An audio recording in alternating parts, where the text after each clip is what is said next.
Hey guys, what's good? Derek here from Bomb Socks with another day of Bomb Bites, where we feast upon the words of Christ one bite at a time.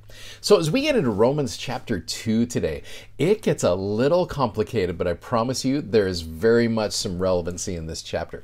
Well, you start with verse number 1, and one thing to remember here is, again, Paul is dealing with both Jewish and Gentile converts. You got individuals who are Jews from the beginning, they've kept the law of Moses, and then you got Gentiles who had no idea what any of that stuff is. They come in and you're trying to mix them together. So Paul is speaking to both of them, especially to the Jews. And you're going to see what happens here as you got these Gentile converts coming into the church. Verse number 1, therefore thou, Jews, art inexcusable, O man, whosoever thou art that judgest, for wherein thou judgest another, thou condemnest thyself, for thou that judgest doest the same things.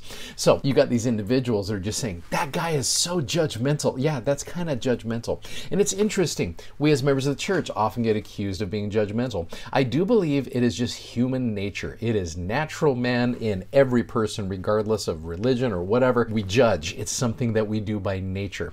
And the Lord's like, don't do this. And Paul is trying to really tell these Jews, don't judge these guys.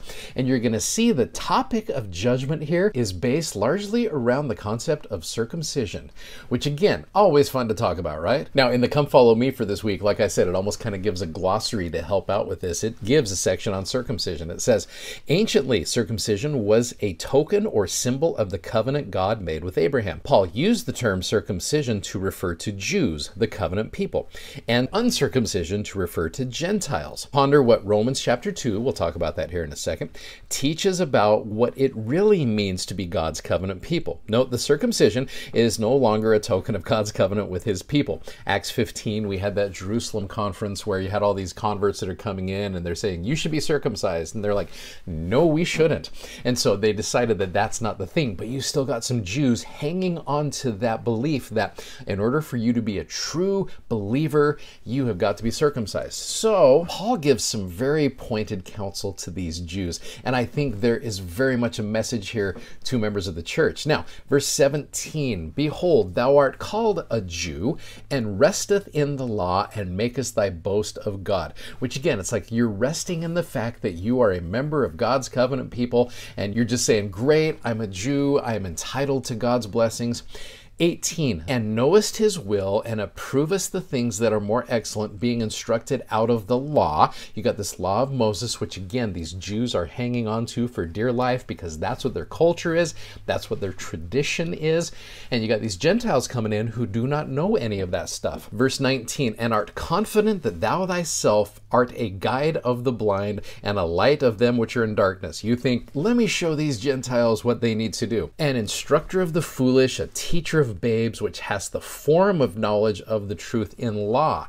Thou therefore which teachest another, teachest thou not thyself? Thou that preachest a man should not steal, dost thou steal? And it goes through several of these original commandments. Thou that sayest a man should not commit adultery, dost thou commit adultery? Thou that abhorrest idols, dost thou commit sacrilege? This verse 23, thou that makest thy boast of the law, through breaking the law, dishonorest thou God? Now, the New Living Translation says this, are you so proud of knowing the law, but you dishonor God by breaking it? Again, it's this idea of you know the things are true, but do you actually do them? Now, verses 25 and 26, again, you understand the context of what we talked about. For circumcision verily profiteth if thou keep the law, but if thou be a breaker of the law, thy circumcision is made uncircumcision. Therefore, if uncircumcision keep the righteousness of the law, shall not his uncircumcision be counted for circumcision? Which is basically saying, look, circumcision doesn't matter at this point. It is all about what you are doing to believe in Jesus Christ. Now, let me share with you verses 28 and 29. Then I want to take you over to the New Living Translation because it gives an interesting dimension on this.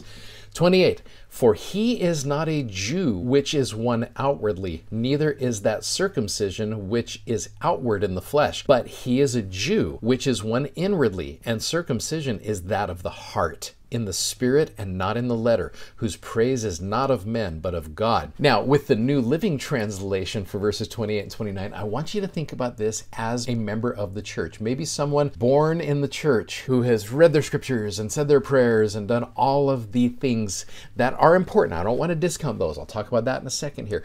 But someone who almost feels like, because I've done these things, I'm entitled to all of God's blessings. Circumcision is a sign of the covenant, right? So the New Living Translation, for you are not a true Jew just because you were born of Jewish parents or because you have gone through the ceremony of circumcision. No, a true Jew is one whose heart is right with God. And true circumcision is not merely obeying the letter of the law. Rather, it is a change of heart produced by the Spirit. And a person with a changed heart seeks praise from God, not from people. So again, sometimes we get so hung up on this letter of the law, we forget that there is a spirit to this as well. Whenever I read this, I think about going back to John chapter 5, where Jesus is teaching these Pharisees. Now, John chapter 5, verse number 39, it says, search the scriptures, for in them ye think ye have eternal life, and they are they which testify of me. Now, a note that I have in my scriptures here, and I'm sure I've referred to this before. You are searching the scriptures because in them you think they give you eternal life, but they are not the things that will give you eternal life. I am the one that can get you eternal life. The scriptures can lead you to me, but they won't save you. And so sometimes we get so caught up in the rituals, the checklisty things, that we forget that the purpose of doing these things is to change our hearts. And you had Gentiles coming into the church who were changed. They had their hearts changed. They were wanting to believe in Jesus Christ. Sometimes we just need to forget about all the cultural, the traditional things, and we focus on the love of Jesus Christ. Love God and you love your fellow men. Those are going to be the things that change people's hearts and change people's lives. So I love this chapter. Again, so far you're probably seeing it's a little bit complicated, but if you understand a little bit of context and you can apply it then to us, then you can see how these chapters are very relevant to you and I as members of the church. Thanks so much for watching. Thanks for subscribing. Thanks as always for sharing these messages. We are so grateful that you do that. And please check out our amazingly comfortable gospel themed socks at bombsocks.com. You guys have a great day and we'll see you tomorrow. Take care. Bye-bye.